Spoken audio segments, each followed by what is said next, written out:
Hi, my name is Harrison Taylor, and this is my EDL 856 Module 8 assignment, covering the internal and external communication map for Basehor Linwood School District.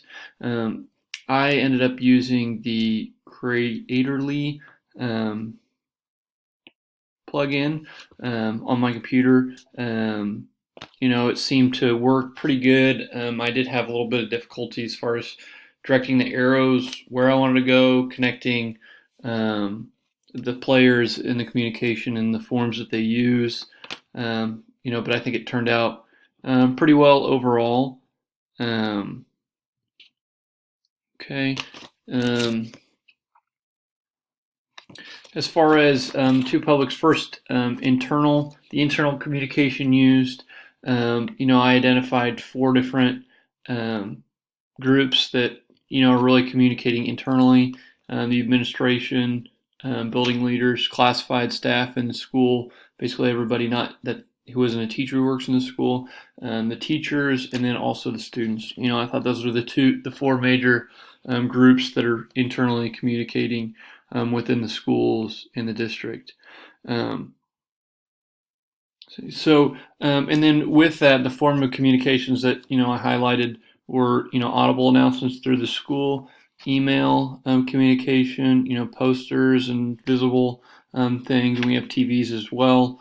Large meetings, face-to-face communication, as well as class phones in the classrooms.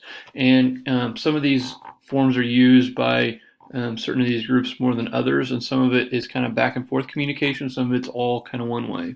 So like the audible announcements, for instance, really the administration is putting those out, with some input from teachers and staff, and then just the whole building hears those. So that's really a one-way communication in general there.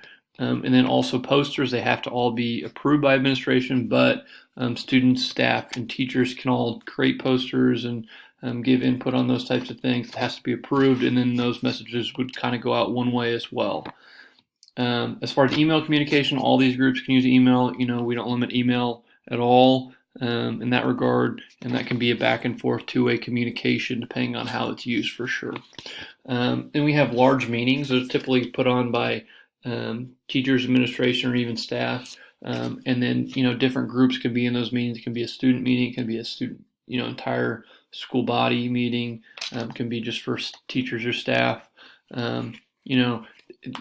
Provides some opportunity for two-way communication, but it really depends on how many people are in those meetings.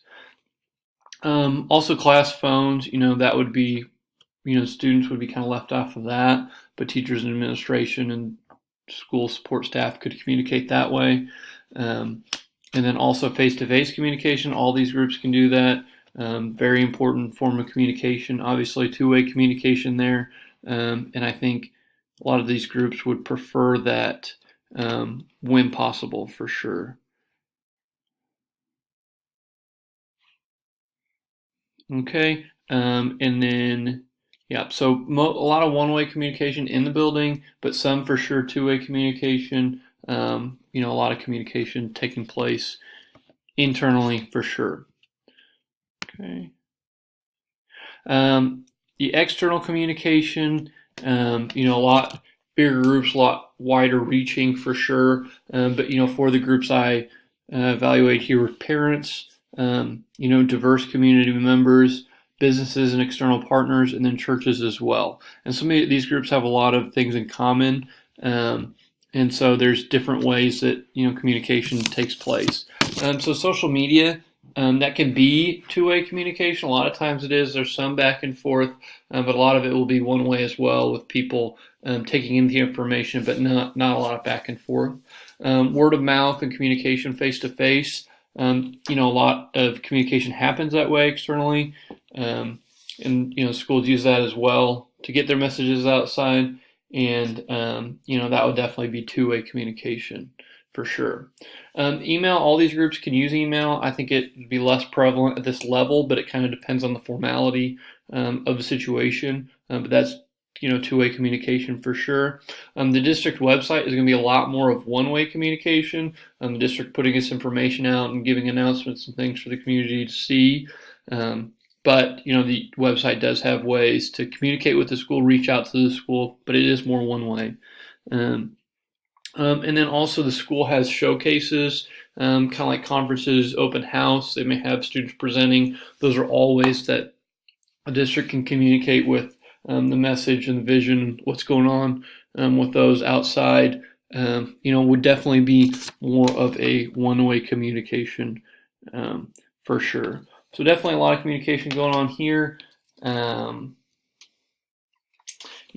strengths of the school: communication, a lot of technology used, a lot of messages are easily put out.